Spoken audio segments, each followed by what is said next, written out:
Hey, what's going on, everybody? Welcome back. Looking at the NBA slate for Saturday. A late video today, as I had some things to do in the morning, but ended up not being too bad because if I had to make a video in the morning, I probably would have had to update it with the Grizzlies news, basically resting more than half their team tonight. So they're going to be the first team we want to talk about. But let's get started.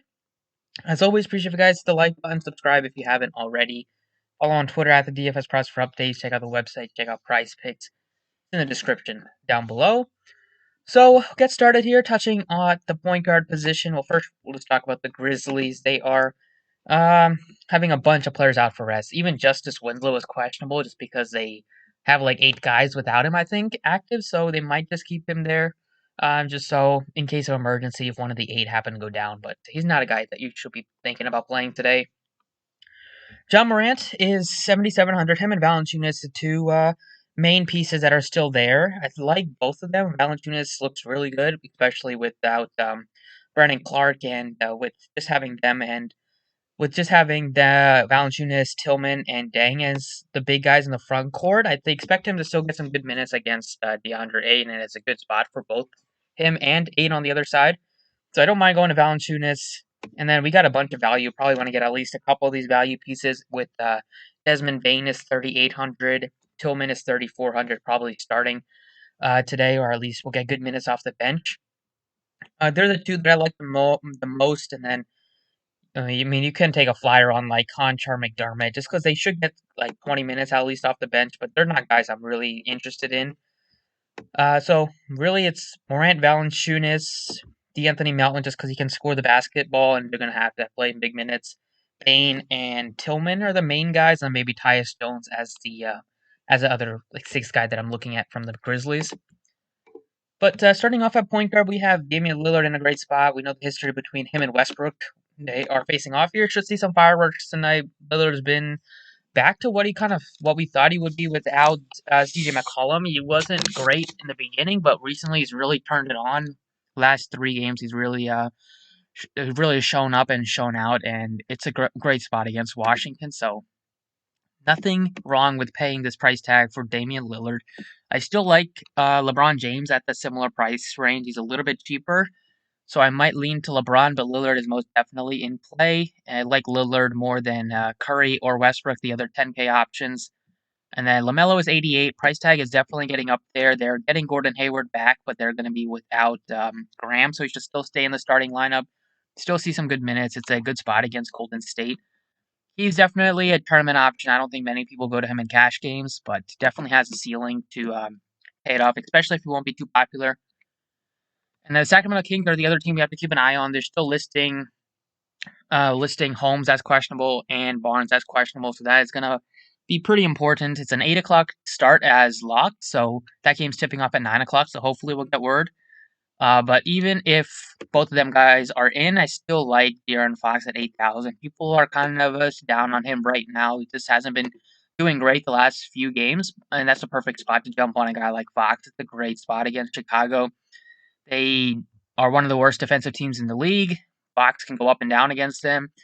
Should be a faster, higher scoring pace kind of game, and it's kind of games where I want to get to Fox. The guys also a player that can rack up steals, and we know the Bulls will turn the ball over. They have like the second most turnovers per game, so Fox can definitely have a big game in steals tonight. I think he looks like a great option at $8,000. Like him more than LaMelo Ball. I like him more than Rozier 79. His price tag has really come up, but it's for a good reason. They also haven't played in a while, so they could be a bit rusty. Some of these shooters, Rozier, Ball, and like he's had to do a lot without. They were just really limited on guys the last few times that they did play. But Hayward is back. Washington is in there, so they do have some reinforcements. I don't think I want to pay 8,000 almost for Rozier. I'd rather go to Chris Paul at 78. I'd rather go to John Morant. Both guys have big time ceilings. Paul's been playing some of his best basketball ever since Devin Booker went down with his injury like weeks ago. Paul really turned it on and hasn't really slowed down even with Booker back. I like Tyler Hero at 63. He just plays big minutes off the bench and basically a starter role off the bench and gets a lot of usage, takes a lot of shots to get some time without some of the other starters out there. So in those minutes, he really does capitalize on the extra usage. So he's definitely a good option at 6,300. He looks better than Kobe White and Gary Trent. Halliburton looks okay. I just depending on some of these like other role players are going to be dependent on the status of the other guys that are questionable right now, Barnes and Holmes. I still don't think he's a must play, even if those guys are out. 58 isn't super cheap. Kendrick Nunn's fine. He plays pretty good minutes here. Still without Dragic, so his minutes and role should be secure. Gives you a pretty lock for 5x, some upside in the 6 and 7x range. And then you can go to Corey Joseph if they're missing those pieces again. We can look to definitely looked at D'Anthony Melton at $4,800. He also looks like a good play. So moving on to shooting guard at the top, it's Bradley Beal, Levine, two guys above 9,000. I lean to Levine. Both guys are in good spots, especially Zach Levine against Sacramento. Levine is on a back-to-back. Did play big minutes yesterday, but he's really been doing a ton for the team scoring wise. He can get you some rebounds and assists as well. One of those better spots where he can capitalize as long as his legs are still fresh. If you're worried about the back-to-back with Levine, you can definitely go in the mid-range with Tyler Hero at 6,300. Potential bounce-back spot for Buddy Hield at 64. Then you have plenty of value here with D'Anthony Melton is $4,800. Corey Joseph, if they're still missing Barnes and Holmes, is 4,200. Then we have Desmond Bane at 3,800. KCP at 3,500. Just a bunch of value plays here. I'll go with Anthony Melton as my first Grizzly that I plug in. 4,800. We'll see a lot of Grizzlies on this one. Small forward, it's Jimmy Butler and LeBron leading the way. I like LeBron a lot today. 10-2, facing his former team at home without Davis. Probable, always been on the injury report basically every single game, but hasn't really stopped him. Been a machine been really good since Davis has gone out. 50, 58, 53. They're not, fantasy scores aren't really dumping off the page, but it's a pretty short slate. And Miami, on the whole, has been good defensively, but it's just one of those spots where like LeBron can go off against any team. If this game happens to be close, we'll see 38 minutes out of LeBron, and that will be probably high 50s, low 60s fantasy points. We know he gives you that triple-double upside, which would be basically if he gets a triple-double, he'll probably hit 60 at least.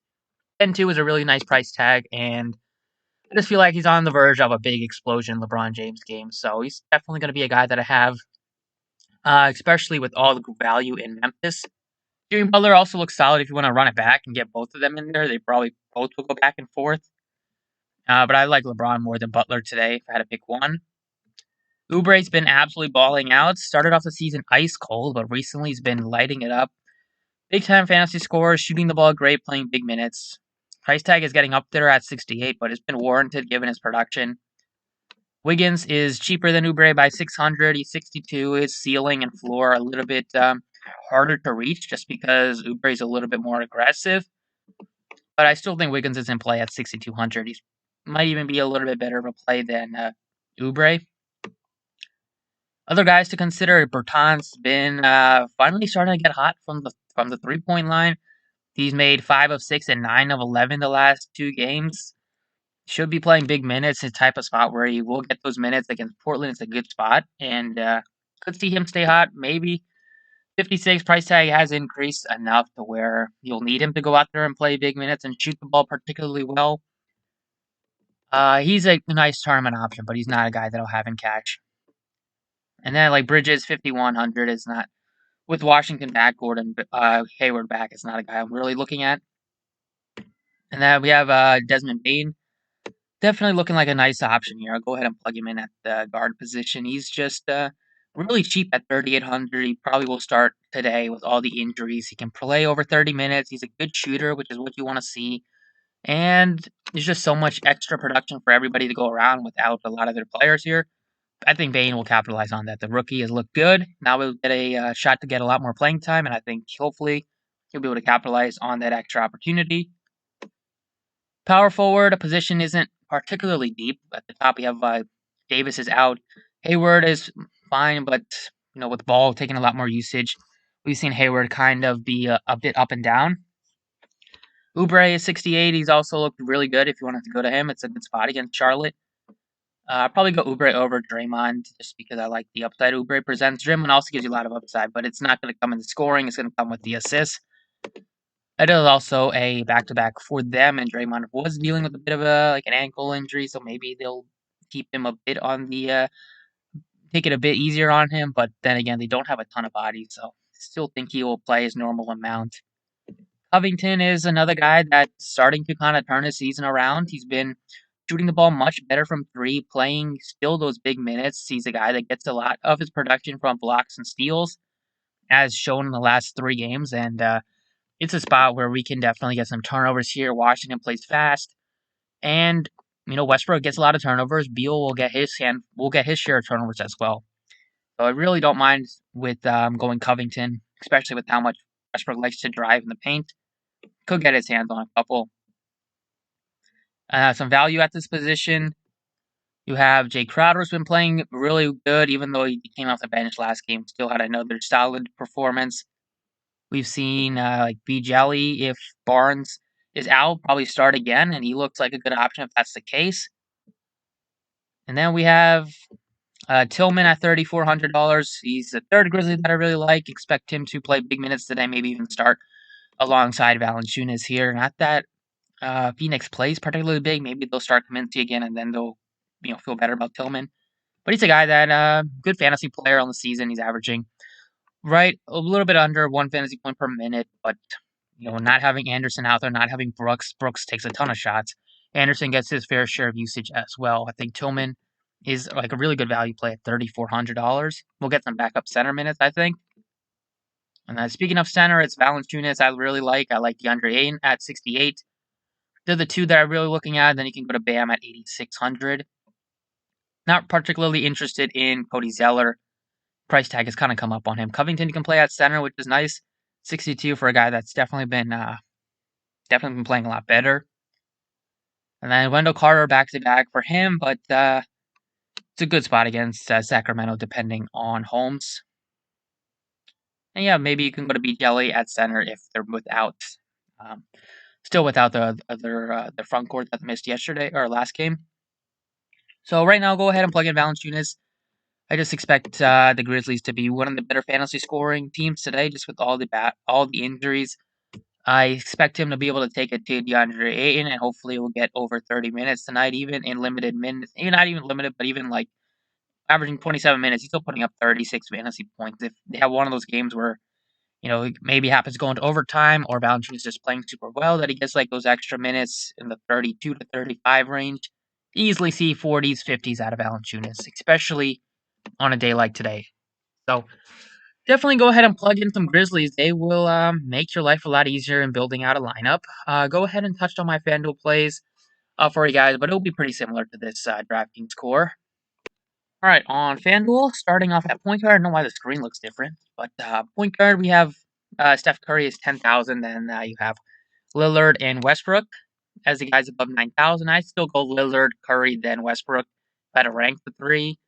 Then we have Fox and LaMelo Ball and Chris Paul just kind of sitting in that second tier, all with big time upsides of their own.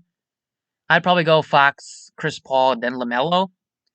And then we have John Moran also in the mix at 7,400. And then the position kind of goes into another tier with Kobe White, Kendrick Nunn as the 5K options. I like Nunn more than White. And then for value, it's Joseph. If they're without a couple pieces, it's Satoransky, it's Caruso, DeAnthony Melton at 38. So lots of value at this position. I will go with one of the value pieces in DeAnthony Melton just because he's so cheap on FanDuel at 38. Should play like at least 34 minutes today. Maybe like I'm expecting like at least in the 30s in minutes, particularly possibly into the high 30s. He's a guy that is a pretty good fantasy player. Gets some decent usage. Should get a lot more usage today, and he did miss some time, but he only played 17 minutes yesterday. Could be a bit limited. Have to see about it. If they will kind of keep it easier on him, but they might just be forced to play him more minutes. So if there's no report that he's on a minutes limit, I will feel good about sacrificing one of the point guard spots for Melton. Shooting guard options, it's Bradley Beal, Levine, most expensive options here. Still go Levine. They're pretty closely priced, but I still like Levine more than Beal. Then we have Devin Booker, Rozier in the 7K range. Probably go Booker over Rozier. And now we have Wiggins, Hero, but he healed in the 6K range. I like Hero. Then be dependent on the Kings news, but if they're still without Barnes, then I like Buddy Hield and Wiggins. And then the 5K range is Gary Trent, who I like more than Halliburton. And now you get some value with Taylor Horton Tucker, $4,000. Desmond Bain is $3,900. They are the main value pieces. I will play Bain. Definitely get some Grizzlies on FanDuel as well. Small forward, LeBron is the guy that I'm going to pay up for. LeBron, Jimmy Butler can go with two expensive power small forward options here. Hayward is also in play at 7,300, and then Oubre's in play. Not really interested in Rui or Barnes, even if he does play. Carmelo looks alright, but I think there's some better options, like Derek Jones been playing better, gives you some good time upside with those blocks. And yeah, not a ton of value. Most of the value is point guard, shooting guard, and power forward. So be a spot to pay up for LeBron for sure. Speaking of power forward, it's Bam at 8,800 looks great. You have Covington at 64, been playing a lot better. We have, and then we have to wait and see on some of these Kings news with Bagley and Bielitsa. Might just save some spots open and just wait if we don't get that news before 8 o'clock. Just leave some spots open because definitely want to get at least one of those two if they're going to be without Holmes again. Bertans is most definitely in play at only $4,700 on FanDuel. That price tag looks really nice. And then you have Tillman at 4,100. I'm just gonna leave this position open right now just because we're waiting on some of the news with the Kings and stuff. I said I'll pay up at small forward, so I feel like I'll probably go with the LeBron Jimmy Butler approach on FanDuel here. And then power forward, just wait and see on some of these Kings news that will make the difference. If you don't want to pay up for Robert Covington, definitely can go ahead and plug in like Bagley or Bielitsa, and then go with like Bertans or go with Tillman. And then last but not least, center. Valanciunas looks great at 77. DeAndre Ayton also looks solid at 6,600. Cantor's cheap, so I'll probably go with one of those three. Whiteside is 58. If they're without Holmes, he could be a tournament option because people might not play him based on last performance. But then again, like 2 games ago, that went absolutely nuts. So to give you that big time upside, was all Embiid did against them. Like Chicago can't stop any big in the front court. So I think Whiteside, it looks solid. And then you have Zeller is cheap at only 5,100. But keep going with some Grizzlies. Keep going with the guy like Valanciunas, 7,700. So that's it for now. Stay tuned on Twitter for some updates. Hopefully we will get this Kings news before lock. So, thanks for watching and best of luck.